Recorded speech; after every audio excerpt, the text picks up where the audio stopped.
Hello, this is Jeff from J-Corder. It's been a while since we've done a video.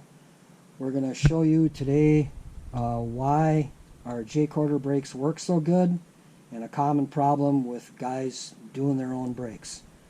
Here's a picture of an original brake pad, and you can see that when guys try to change their own brakes, this is typically how they'll try to do it.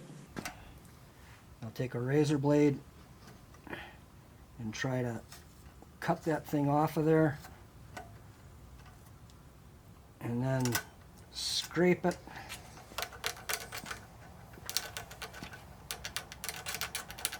to try to get that glue off of there. And when they get down to a point where they think they got all the glue off, then you'll go ahead and put another pad on there, and you'll see a little later in the video why this is the kiss of death. This is a common problem on this one. Here's the brake mechanism. That's what engages the brakes. Now when you see on this particular one, you see how this is bent upward? That's another typical problem when the guys scraping this away put too much pressure on this side of the brake pad or this side of the brake pad when they're scraping it. It's hard to get the glue off, so they'll put some pressure, some extra pressure on the part to get rid of that glue. And when you put that pressure on there, these mechanisms aren't super stout. They'll move and bend. So if you put too much pressure on the backside, you'll end up bending that mechanism like this. Take a look at this one, and you'll see that the exact opposite happened. They put too much pressure when they were taking that glue off on this side of the brake pad, and what happened is it not only bent the mechanism up this way, but if you take a look downward at the device, you'll see that it bent this way. And when that happens, your brake pads aren't jiving with the motor hardly at all. And if you see this blackness here, that's showing you that that brake pad was only hitting that drum of that motor right here and right there because of the way the guy bent it when he put too much pressure before he put these new brake pads on there. This is a typical problem that I see all the time, and you'll see this problem with the glue when we get inside. This is the brake pad we just took off of that machine. I'm going to scrape some of this glue off here, which is a million times easier to do when you take the machine completely apart.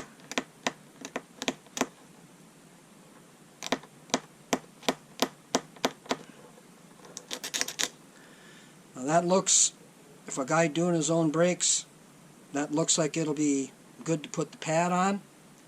Now let's show you what happens when we put it in a bead blaster. We do this with all of our brakes. It's an absolute necessity if you want to have good adhesion with your new brake pad. Now by putting it through the bead blaster, the glass beads will bring out the discoloration that you're seeing, and what that is the original glue still on that brake shoe. All of that must come off.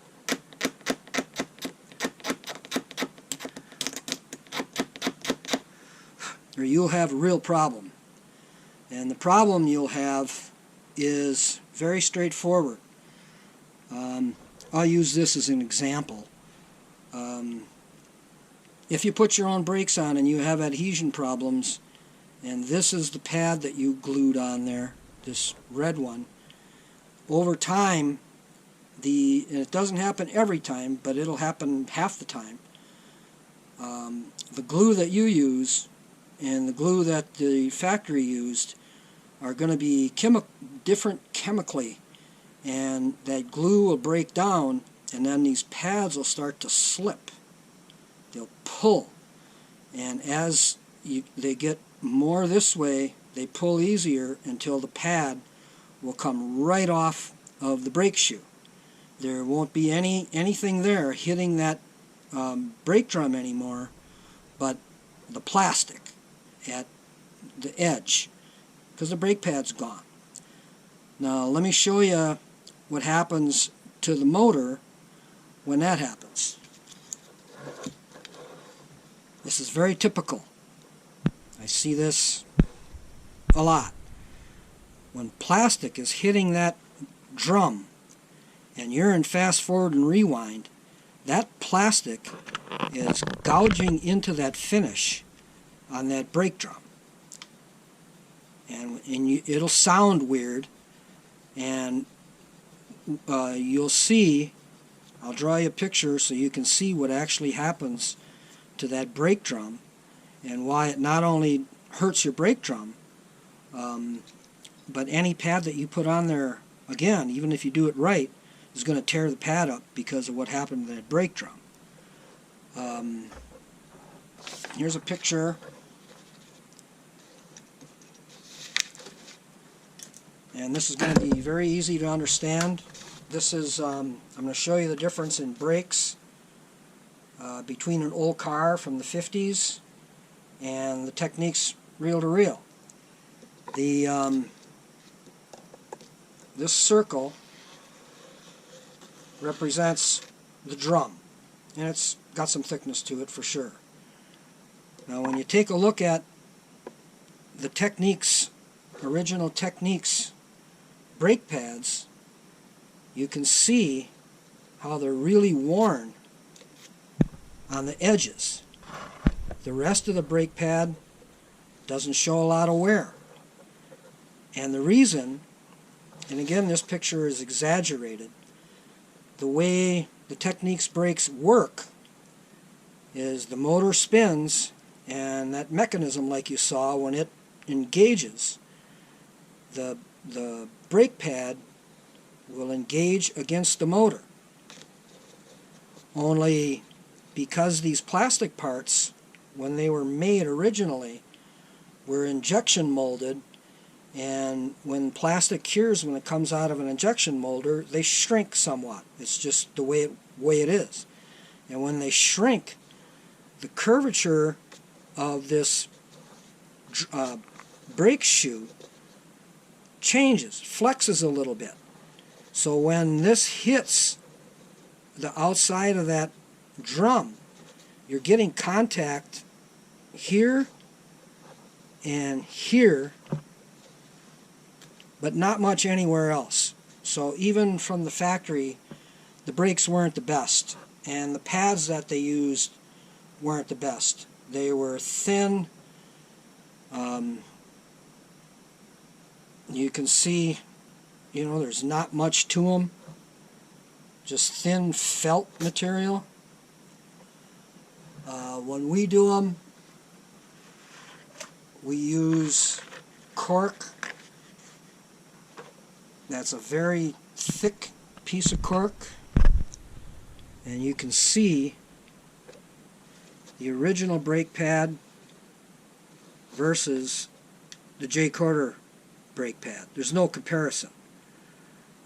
These will never wear out. These are not the best right out of the box. Now, we are in the process of making a new brake shoe, and we're going to try aluminum and we're going to try carbon fiber in order to get it to work. And what we're going to do is we're going to change this curve. We're going to reshape that brake shoe so that it conforms to the outer rim of the drum. So when the brake pad engages, it just doesn't engage on the end like this. it engages everywhere. So you can see, you know, this brake is going to work, boom, way better than this brake, which you're using very little of the brake pad, whatever you put on there. This was a design flaw that never should have been allowed to go into production, but someone decided that it worked, and they had thousands of these things made or whatever, so they just said, okay, let's use them. Never should have went like that. It should have always been like this. And I'm going to give you an analogy now for a car. This is a brake drum, and the way the Technics brakes work is they engaged on the outside of the brake drum to stop the motor. On a car, the brake drum is stopped by brake shoes that are on the inside, pushing toward the inside of the brake drum. Now I'm going to show you what happens when brake drums get torn up, like you see in the motor or in a car. This is a Technics cross-section of the drum. When that plastic gouges into that drum, it'll make little indentations, scratches. And when that happens, when that new brake pad goes sailing over that and fast forward and rewind, because that surface is not nice and flat, these little peaks will start gouging up that brake pad.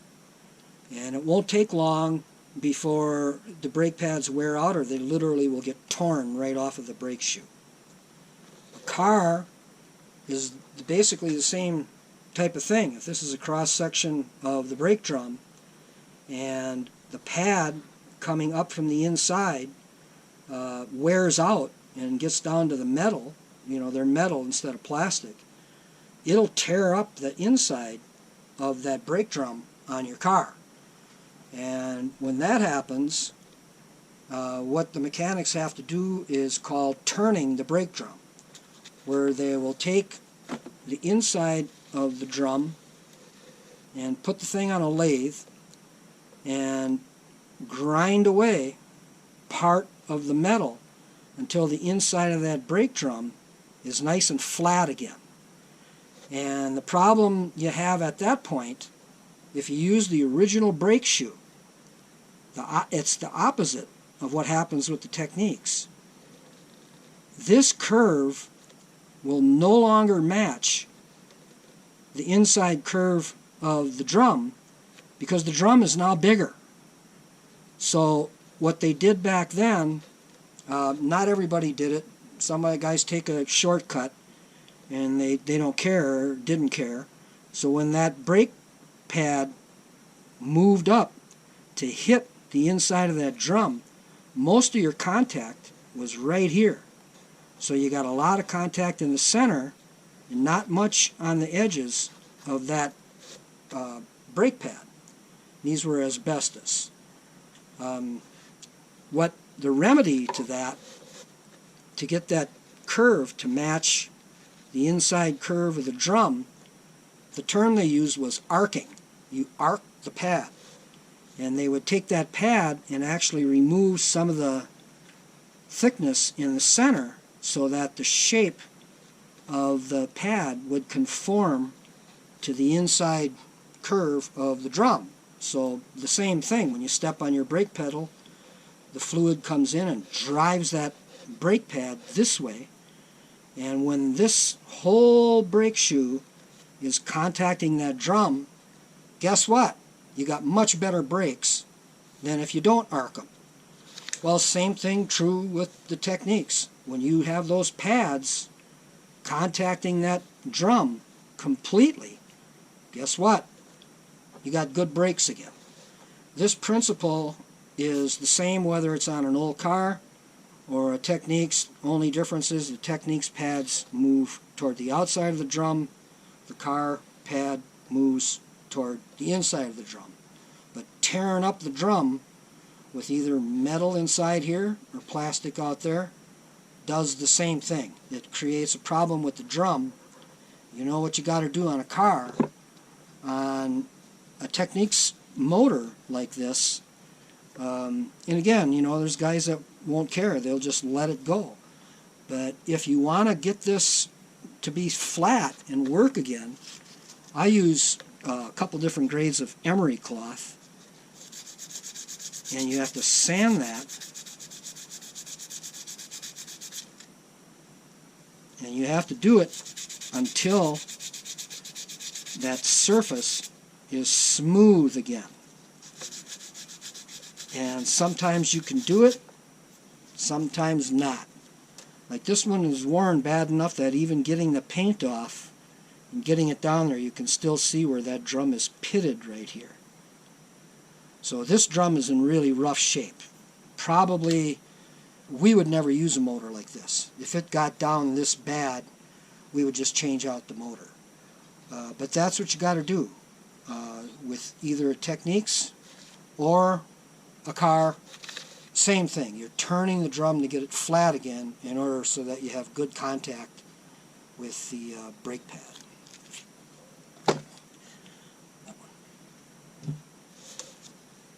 Another problem that is common with a Technics that's been sitting for a long time. You see right here,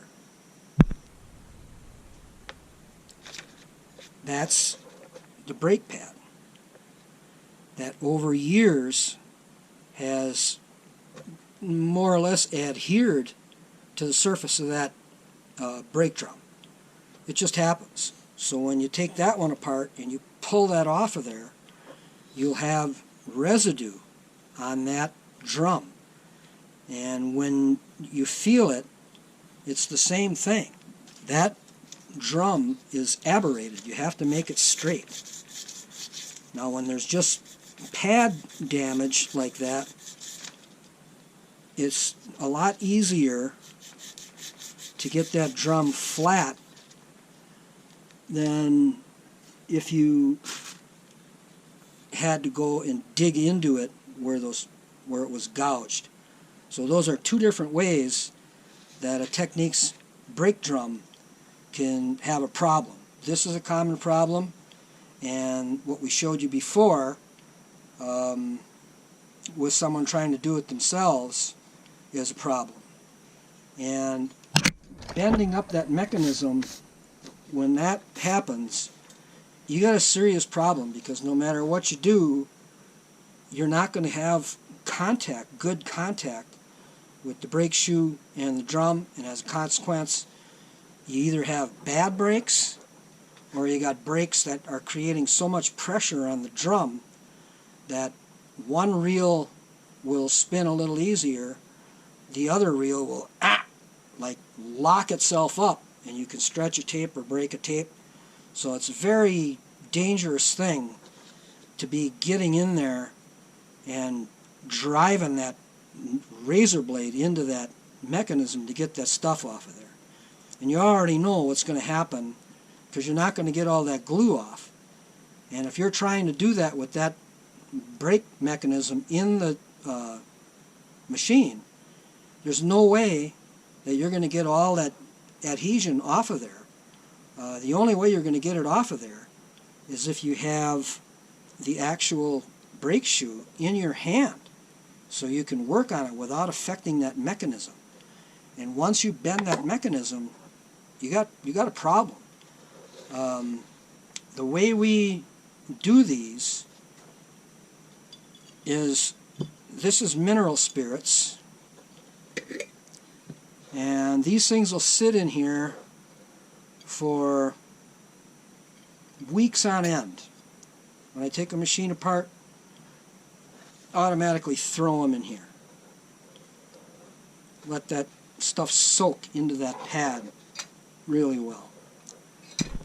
Now you can see here how much easier it's going to be to get that pad off of there .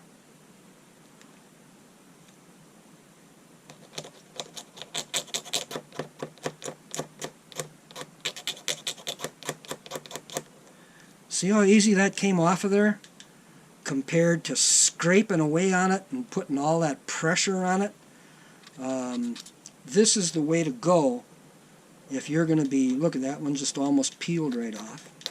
Glue nothing to it, comes right off.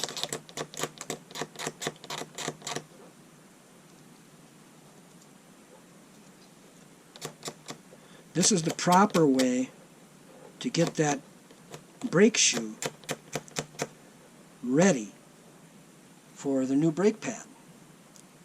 And that way you know when you get that pad on there, it's going to last. And the adhesion is going to be perfect because you're going from the real bare plastic to your brake shoe perfect, without any chance of any contamination with the glues down the road. Now I'll show you what I do to put the brake pads on the brake shoe.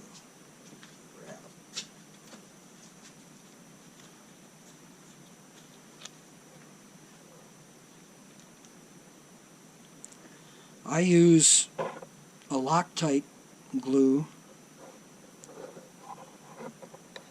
It's not the only one to use, but it's the one I use. And I put a pad on there that's oversized. You don't have to worry, if you do it this way. You just glue that on there like that and let it sit overnight. And when it sits overnight, that thing is really on there. It's not coming off.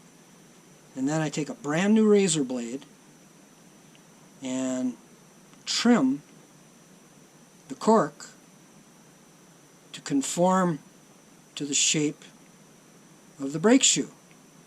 So you end up, instead of trying to cut a piece of cork this exact size and stick it on there perfectly, no need to go through all that grief. The piece of cork you're putting on there is oversized, easy to work with, and you can see that, as long as you use a real nice sharp blade, trimming that thing is a piece of cake. And then when you're done, you've got absolutely perfect brake pads. And with the implementation of our new brake shoe, which we're hoping to have done this year, it's like any of our parts that we remanufacture, it's not a very simplistic thing to do. There's trial and error, and if we end up having these things machined out of aluminum, which is the way I'm leaning right now, that's done with a professional machinist on a CNC machine. Usually do that on a 4-axis machine, and when he gets done with those parts, they're never going to warp or bend or any of that. So right out of the gate with those aluminum parts, when we put our brake pads on there, they're going to conform to the shape of that drum perfectly, and your brakes are going to be like superpower brakes in a car. You're never going to have any problem with the brakes again. With our big brake pads like this, you have far less brake problem than you had before. But because you're still hitting on the outside of that cork is going to wear like this. It's going to wear on the edge first. And when that happens, because the cork is so thick, it'll take quite a while for that cork to wear down on that end. Probably won't. As long as you own the machine, that cork will probably last you without any problem. But by having this and then the cork, your brakes are going to be phenomenal. And that's the proper way to do brake shoes with a brake drum, to make sure that it works perfectly and without bending up those mechanisms like you saw that other mechanism by trying to scrape that thing by hand. You're really asking for trouble. And you saw how hard it was to get that original glue off of there on the machine. If that if I took that off of there before and let it sit in the mineral spirits for a couple weeks, that pad would come off of there just as easy as this one here. It would almost peel off of there. So that's the proper way. The other thing that can pose a problem is some guys will scrape that off as good as they can while it's in the machine, and then they'll take some kind of adhesive remover, Goo Gone, or something along those lines, and they'll take and put that on that plastic while it's in the machine to try to get the rest of that glue off of there. And a lot of those adhesion removers don't react well with the plastic, and they'll gum up the plastic, aberrate it to a point where it can't be used and it actually gets gooey. You'll destroy the brake shoe if you use the wrong kind of adhesive remover. I don't even know of a right one to tell you to use, because it's not the way to do the brakes. You do the brakes the way we just showed you, you're going to have good brakes. If you try to take a shortcut, go the easy route, you're going to end up with problems. We see it all the time. So that's the story on brakes, and as we go, I'll keep you informed how these parts are coming. Like again, I hope to have these done by the end of the year. And in the meantime, we'll come up with another video for you here soon. See you later.